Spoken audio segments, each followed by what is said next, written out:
Bienvenidos de vuelta, señores. Arrancamos con nuestro panel internacional. Pensé que íbamos a poner una cuña. Tenemos un video con el que vamos a empezar con declaraciones de la lideresa de la oposición, María Corina Machado. La escuchamos rapidito y comenzamos a conversar con nuestros invitados que presentamos inmediatamente después del video. Qué gusto poder saludarlos desde Caracas, Venezuela, aquí en el Canal N, y gracias a Mijael Garrido por la oportunidad de dirigirme a todos los peruanos y a los venezolanos que en este momento viven en Perú. Como todos ustedes saben, estamos viviendo un momento decisivo en la lucha por la libertad de Venezuela para reconquistar una nación próspera, segura, democrática. En estas horas vemos cómo Venezuela asume la realidad de tener un presidente encargado, que es Juan Guaidó, que no solo es reconocido por la sociedad venezolana, sino también por la comunidad internacional, ya que la Constitución en su artículo 233 establece de manera inequívoca que el presidente de la Asamblea Nacional debe asumir la presidencia interina de Venezuela cuando no exista un presidente electo. Este es el caso y por lo tanto Juan Guaidó tiene toda la legitimidad para actuar ahora en representación de la República frente a la comunidad internacional. Y desde luego avanzar en una ruta de máxima presión y fuerza hasta lograr la ruptura del Estado criminal. A todos los peruanos quiero agradecer por haber recibido, haber acogido a decenas de miles de mis conciudadanos que han tenido que dejar su país en condiciones muy adversas para salvar sus vidas, para poder mantener a sus familias. Les pido que los entiendan, que los ayuden, porque tan pronto logremos la recuperación de la libertad en Venezuela, volverán a reconstruir una nación próspera. Bien, eran las palabras de María Corina Machado, quien tiene, como ustedes saben, décadas ya bregando por la libertad en Venezuela. Pero vamos a tratar de entender por qué es tan complicado lograr la libertad en Venezuela. Muchos hoy día se preguntan, ya con el nivel de protesta que las calles están soportando en Caracas, y no solo en Caracas, en Miranda y en el interior de Venezuela, ¿por qué no cae el régimen? Y para eso nos van a acompañar Andrés Gómez de la Torre, internacionalista, Francisco Belaunde, internacionalista también, y Miguel Ángel Rodríguez Mackey, que también es internacionalista, así que tenemos una mesa de expertos. Y vamos a empezar preguntándoles, a ver, lo primero es que por primera vez la comunidad internacional ha reconocido a otro presidente que no es Maduro. Pero más allá de la semántica que este reconocimiento pueda tener en términos internacionales, ¿en la práctica significa algo, Francisco? No, bueno, mientras Guaidó no tenga el poder efectivo, básicamente es un tema simbólico que le da una fuerza política, sí, ¿no? Una determinada fuerza política que obviamente tiene que ir acompañada y que con la movilización en las calles, porque finalmente el juego de Guaidó, digamos, lo que él tiene que hacer es mantener la movilización, ¿no? Y claro, con este apoyo y reconocimiento internacional le da una fuerza, pero lamentablemente, como creo que ya han dicho todos los analistas en todas partes, finalmente quien va a decidir todo el tema son los militares. Así es. Son los militares. Entonces, claro, la esperanza de Guaidó es que al final, ¿no? Tanta movilización produzca un resquebrajamiento a nivel de los militares, ¿no? Aunque también él está jugando con la posibilidad de una amnistía. Es más, hoy día no ha descartado que incluso Maduro pudiera ser incluido en una amnistía. Entonces, de alguna manera les está dando algo de, digamos, como para negociar, ¿no? con el régimen. Y eso es una cosa que antes no se había producido, ¿no? Es interesante. Vamos a ver si es que, digamos, no solamente lo mantiene, que esto queda como una especie de pulseo, ¿no? Un juego de fuerzas, a ver quién gana, sino que eventualmente hay también una negociación posible en este caso, ¿no? Ahora, Miguel Ángel, no solamente ha sido la primera vez que la comunidad internacional ha reconocido al señor Guaidó como presidente, bueno, interino, pero como presidente, a fin de cuentas, de la República Bolivariana de Venezuela, sino que hay dos importantes líderes con poder militar que han suscrito esta situación. Uno es un general de división, que no es poca cosa, ¿no? Porque a pesar de que Venezuela tiene muchísimos más generales de división de los que debería tener, es el cargo más alto dentro del ejército. Y el segundo ha sido el ministro del Interior. Entonces, podríamos empezar a hablar de un resquebrajamiento como el que anunciaba Francisco dentro de este, digamos, bastión inflanqueable que han sido las Fuerzas Armadas del régimen chavista, ¿o es precoz afirmar algo así? No, yo creo que es absolutamente sintomático. Cuando hemos visto el día de hoy la declaración de las Fuerzas Armadas, no es para Estados Unidos, no es para los países de la comunidad, es porque se conoce que al interior de las propias Fuerzas Armadas se van creando esos vasos comunicantes entre los verdaderamente democráticos que quieren sopesar que no es posible que Venezuela esté como esté y que la amnistía de la cual el presidente encargado ya la había hablado la semana anterior cuando asume la presidencia de la Asamblea como una oferta, para ellos es pensar dos veces. ¿Qué es lo que queremos?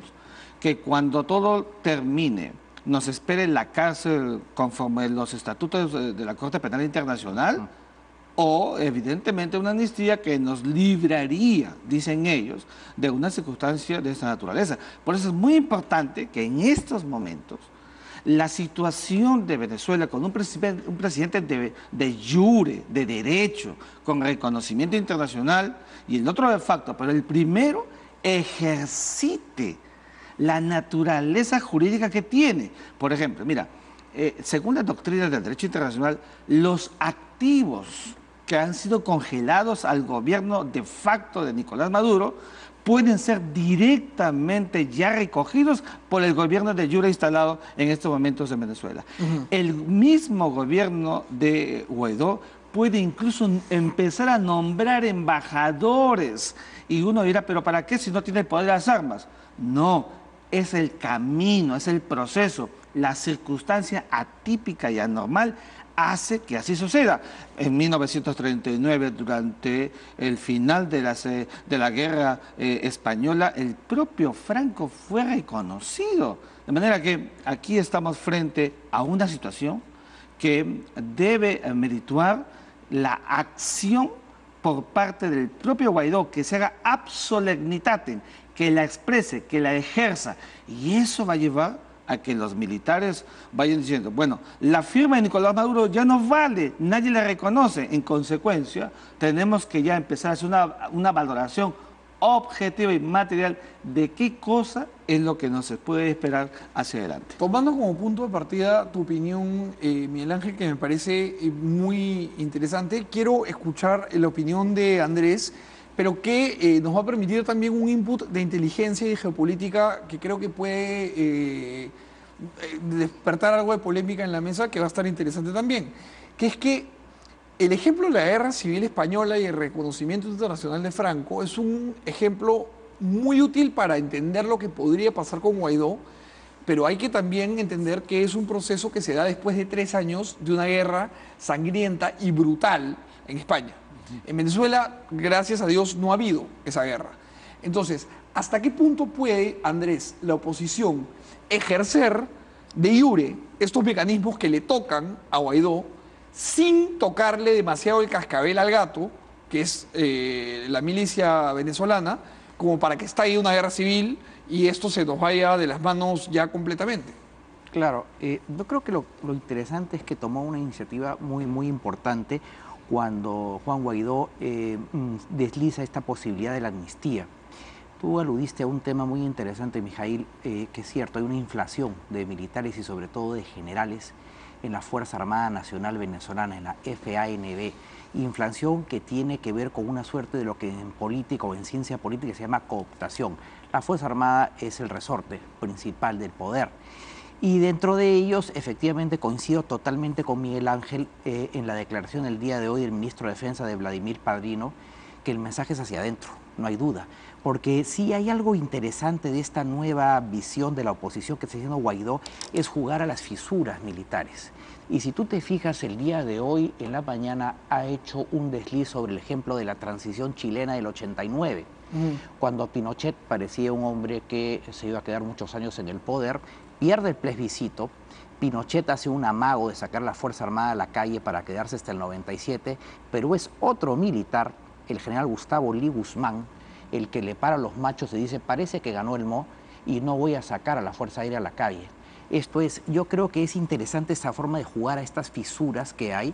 Y estas fisuras, déjame decirlo, yo soy realista, no solamente son porque haya un interés de la Fuerza Armada venezolana en la democracia, sino es un tema de supervivencia y de vivencia personal e institucional, porque esta gente probablemente termine en prisión, si es que no va a terminar como Gaddafi.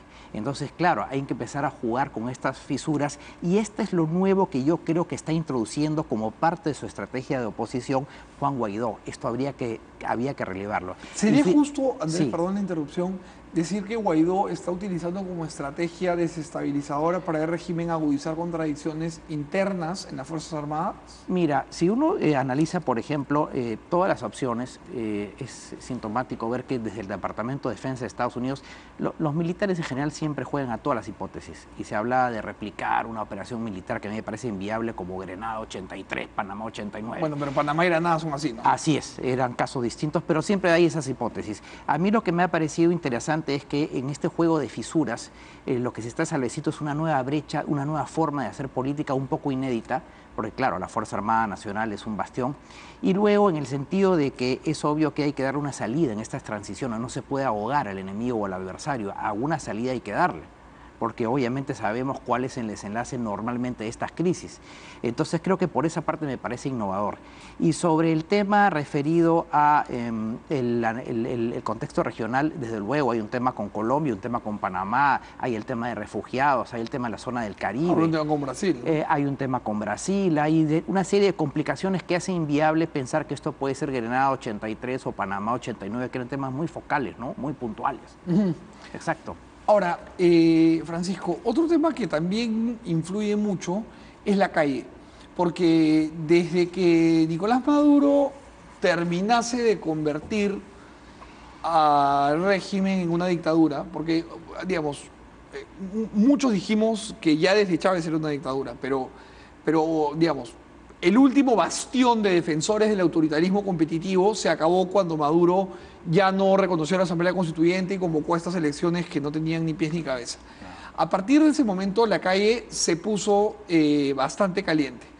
Entonces, te voy a pedir hacer un corte comercial y cuando regresemos me gustaría que nos ayudes a entender el rol que va a tener la calle, que hoy día ha sido, ayer y hoy ha sido una cuestión de millones en el proceso para tumbar al régimen. Hacemos un corte y regresamos con la opinión de Francisco de la Onda.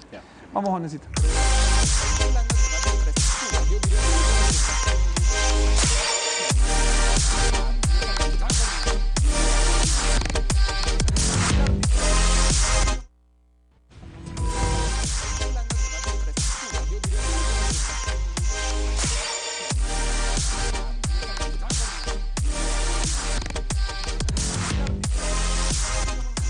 Bien, estamos de vuelta y había dejado en el tintero una pregunta a Francisco, que es cuál va a ser el rol de la calle, y a eso quería abonar una idea más, que es que hay varios países que han dicho que van a dar ayuda humanitaria a Venezuela. Maduro podría negar esta ayuda como ya lo ha hecho, de hecho lo ha hecho con el caso peruano incluso. ¿Eso podría, digamos, azuzar más a la calle y tumbar al régimen desde la calle?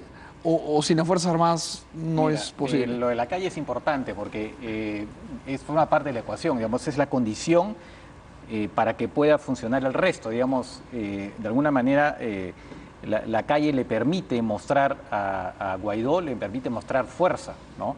Y lo que ha pasado ahora es muy interesante porque durante más de un año y medio la calle simplemente se enfrió, ¿no? La oposición no fue capaz de movilizar y ahora de repente surge estas movilizaciones masivas, efectivamente. Entonces es muy importante, pero claro, no es suficiente. O sea, la calle es un elemento de la ecuación. La calle es un elemento para mover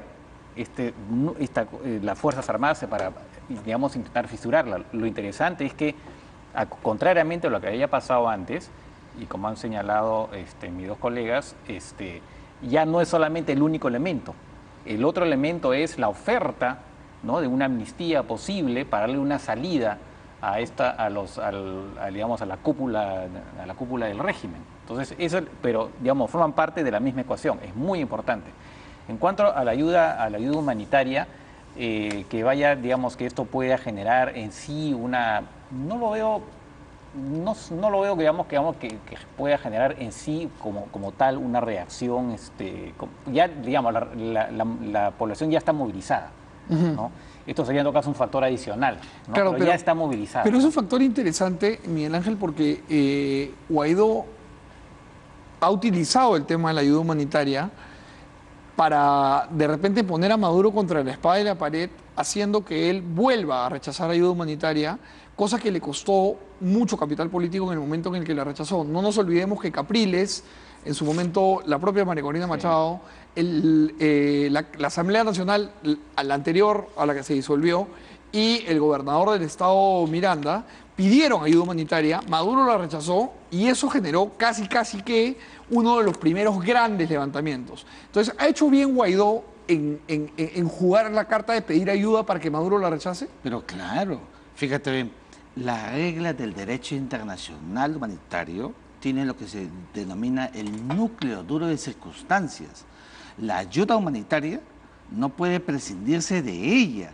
Esto jugaría realmente contra el propio reloj de lo que Nicolás Maduro puede recrear, porque va a promover la morbosidad y la animadversión mayor hacia el propio Nicolás Maduro. O sea, si hay algo con lo que nadie puede jugar, es justamente con la comida de la gente, con las circunstancias excepcionales que se presentan. La calle siempre ha sido importante. Fíjate, durante la Revolución Francesa, las jornadas de octubre anteriores a la caída de Luis XVI, donde las mujeres salieron a las calles en esas famosas jornadas de octubre, fueron claves para que luego Mirabeau llevara a las cuestas de la Revolución a lograr la caída de Luis XVI y María Antonieta, su esposa. Lo que se tiene que hacer ahora, evidentemente, es que Guaidó tiene dos variables internas. Una de ellas la calle y la otra, lo que ya venimos hablando del militarismo. Y otra externa, más allá de las circunstancias de derecho. Hay evidentemente en Estados Unidos un enorme potencial que tiene Venezuela, como tal, las empresas que tiene Venezuela, 2 refinerías, 14.000 grifos que operan y todo ese dinero es ingreso para el gobierno de facto. Hay que cortar la circunstancia para que se pueda producir realmente la presión internacional. Lo que no puede suceder en Venezuela en estos momentos es que se produzca un statu quo. Es decir, que se quede todo igual. Así es, porque si se queda todo como está, entonces se afirma Nicolás Maduro. Porque el acto de facto, bajo la intimidación de la coacción y la coerción, Mijael, lo mantiene en el poder. Lo que tiene que hacerse es frente externo, de jure derecho, ejercicio de Guaidó, frente externo, movilizaciones por Estados Unidos, que tiene que terminar de decidirse, es decir, no solamente el reconocimiento de Guaidó, que ya es importante, sino materializar, cerrar el caño financiero al propio régimen de Nicolás Maduro, de facto, y de otro lado del frente interno, donde las calles tampoco pueden detenerse. Solamente así la presión se hará visible. Y se cierra la pinza. Y se cierra. Y lo que siempre hemos dicho aquí, Miguel, el bloqueo. La gente ya tiene un hartazgo colectivo. El bloqueo, es verdad, uno dice, sí, pero con Cuba no funcionó, pero hay una gran diferencia. Con Cuba, con Fidel Castro el 1 de enero de 1959, cuando llegan al poder y se alistan para luego generar los 55 años en el poder, de una u otra manera, nos guste o no, Fidel Castro tuvo apoyo popular. En este caso, es exactamente lo contrario. Nicolás Maduro no tiene ningún apoyo. La gente más bien quiere ya que se produzca un bloqueo que le quite oxígeno a la cúpula militar y los militares democráticos puedan doblegarlo. Voy a hacerle la misma pregunta a Andrés, pero me gustaría anotar algo a lo que acabas de decir que me parece muy importante. Hay un factor que muchas veces no se toma en cuenta en la comparación que se hace entre Venezuela y Cuba, que es tontísimo, pero fundamental. Cuba es una isla. Entonces, el contrabando no destroza el sistema de precios al ritmo que ha destrozado el sistema de precios en Venezuela.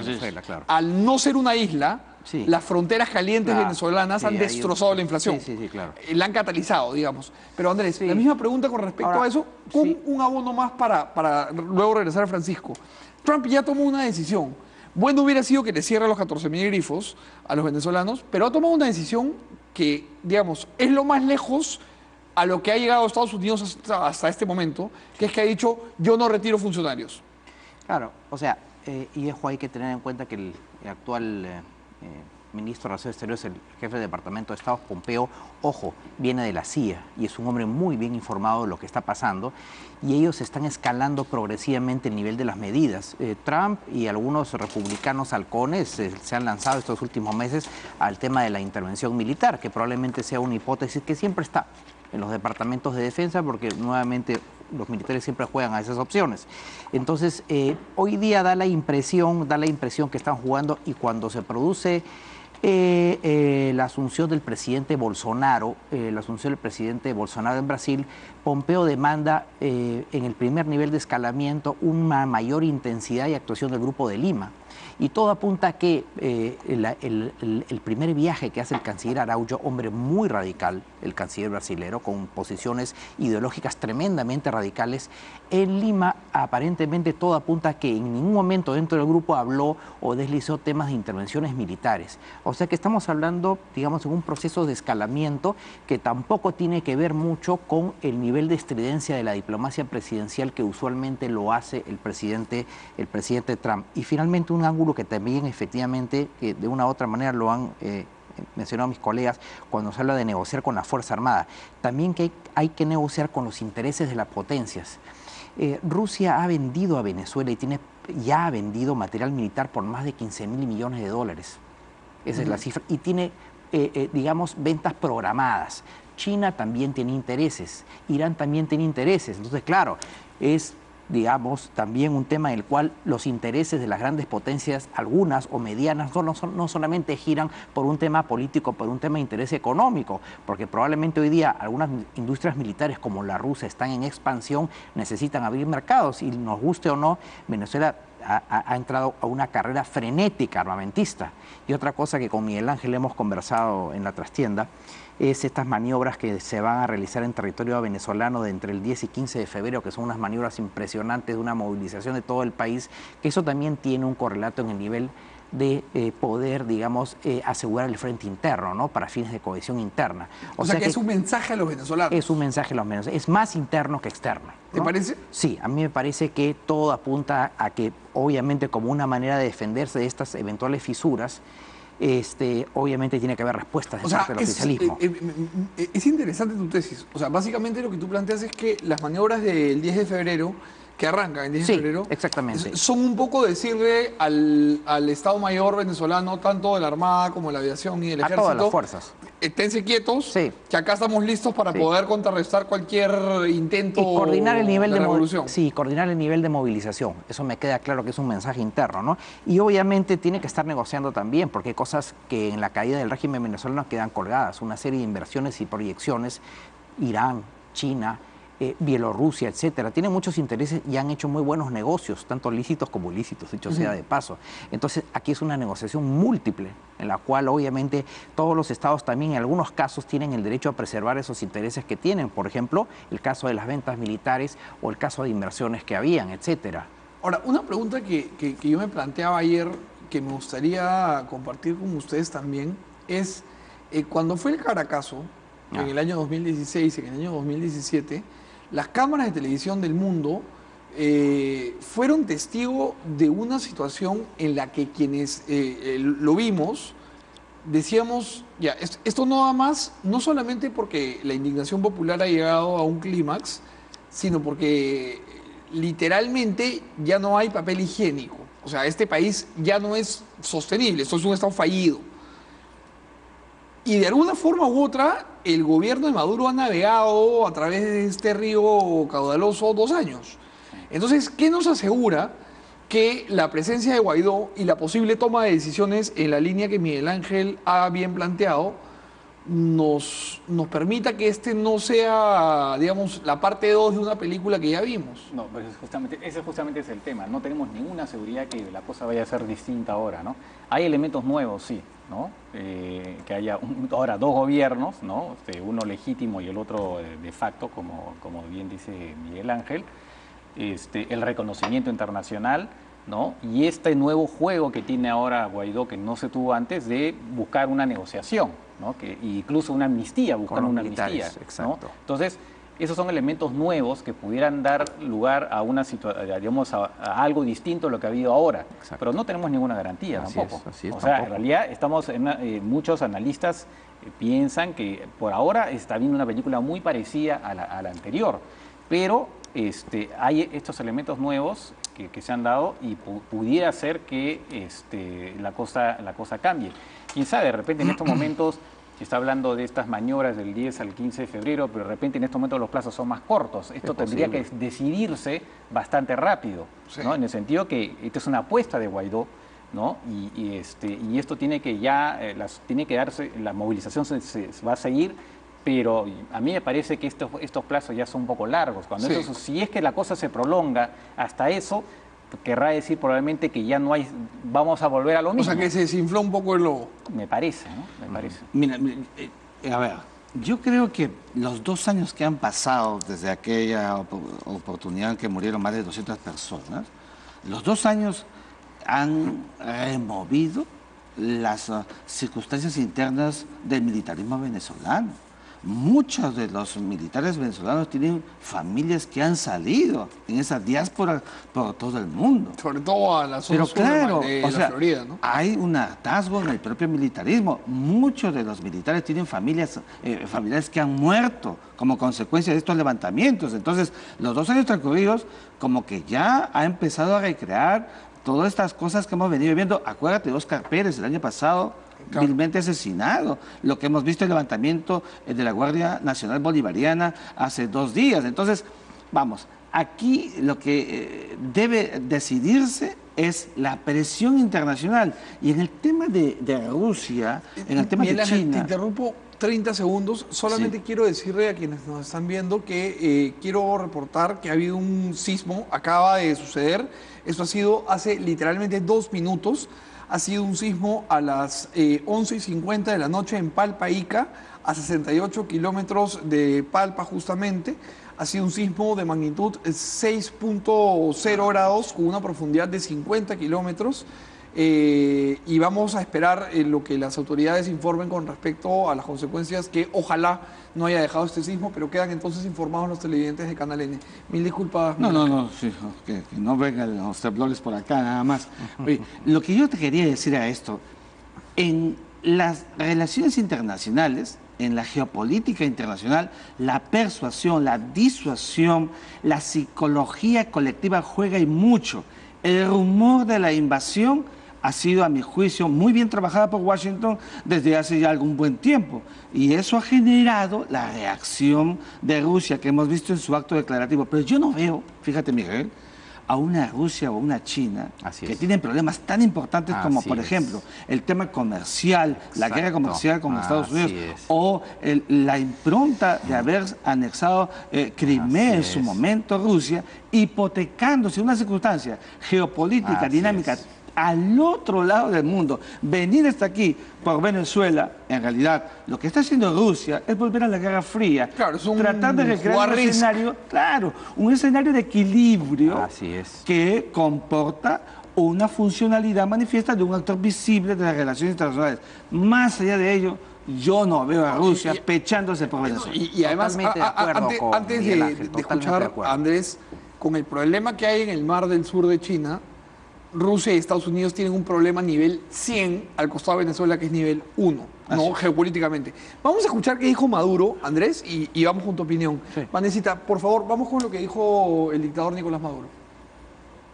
El gobierno de México y el gobierno de Uruguay han propuesto que se cree una iniciativa internacional para promover un diálogo de las partes en Venezuela, para buscar una negociación, para buscar un acuerdo de paz nacional.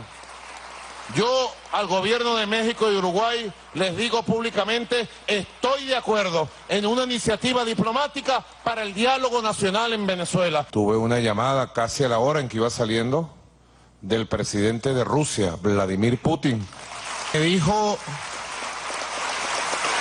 presidente Maduro, cuente usted con el apoyo invariable de Rusia.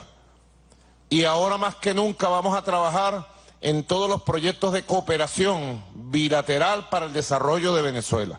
Bueno, claro, acá hay un temita, ¿no? Que es que Uruguay y México han reaccionado. Bueno, en México ha habido un cambio en el aire por AMLO. Y Uruguay, yo no sé qué ha hecho, en verdad. Se han metido un tiro al pie a una tradición diplomática maravillosa que tenían. Pero, en fin, Andrés, ¿cómo ves estas declaraciones? Sí, dos cosas. Primero, totalmente de acuerdo con Miguel Ángel. Efectivamente, Rusia envió hace pocas semanas, si no pocos meses, 2 bombarderos estratégicos de largo alcance para hacer unos ejercicios. Envió parte hace varios meses ya de una flota de submarinos de incluso, buques, ¿no? y de submarinos. Pero más allá de tensar la cuerda y un poco enganchando lo que dice Miguel Ángel y en cierto modo también lo que ha dicho Francisco, volver a la Guerra Fría, pero la Guerra Fría fue clara en cuanto al concepto de las esferas de influencia. Cada uno tenía su esfera de influencia, no se metía en la esfera de influencia del otro. O sea que yo también estoy totalmente de acuerdo en ese sentido, que Rusia puede tener intereses, puede haber una acción declarativa, pero más allá de eso no. Claro, hay una llamada de Putin, evidentemente, seguramente, muy bien explotada en términos psicosociales. Ha habido una guerra de información fuerte, ha habido la paranoia de la invasión, también se ha manejado. Y sobre el tema de los diálogos, bueno, pregúntele al ex primer ministro de España, Zapatero, qué opina, ¿no? Porque he estado, entre otros, ¿no? Estas mesas interminables y realmente se entra en una espiral, ¿no? Y finalmente un tema que lo he conversado también con Miguel Ángel, muy interesante sobre la participación de México y Uruguay, porque hay un artículo que me gustó mucho de Miguel Ángel, de la mala lectura de la doctrina Estrada mexicana, de la no intervención, de las doctrinas americanas del derecho internacional, que eventualmente AMLO, que es un presidente muy aislacionista, dicho sea de paso, no tiene mucha propensión, como todos ustedes saben, por la política exterior, ha esgrimido un poco esta doctrina del año 1930, pero como lo expresó Miguel Ángel, esta doctrina Estrada, que es una doctrina del derecho internacional, doctrina americana, no se hizo para legitimar dictaduras militares, ¿no? Se hizo en otro contexto histórico, ¿no? Y recordar, Miguel Ángel, la doctrina Betancourt, por ejemplo, que era mucho más avanzada, de un mandatario venezolano, se desarrolló justamente para eso. Entonces, y era antagónica, además. Era antagónica, exactamente. Pero hay una mala interpretación que, dicho sea de paso, la doctrina Estrada, la propia Cancillería mexicana, la Secretaría de Relaciones Exteriores, ya con los gobiernos panistas, comenzó a, porque fue muy, en cierto modo de matices muy priista, comenzó a revisar por el tema de los derechos humanos, la democracia como valores universales, como principios. Ya estos principios tienden a ser revisados, ¿no? Ahora, sobre esta supuesta mesa mexicano-uruguaya, bueno, yo creo que francamente en estas circunstancias, por la experiencia que tenemos de estas negociaciones, pues yo no sé a qué puerto pueden llegar. Una última precisión, le pido a cada uno brevemente de los tres, y esta es la más complicada precisión que puede dar un internacionalista, es ¿qué creen que va a pasar? Eso es futurología, hacer cristal, futurología, sí, como Herman Kahn, ¿no? Todos estamos simplemente reducidos a hacer hipótesis, ¿no? A decir, bueno, esto puede pasar, claro. Pero ahora, ¿qué puede pasar? Es muy difícil, ¿no?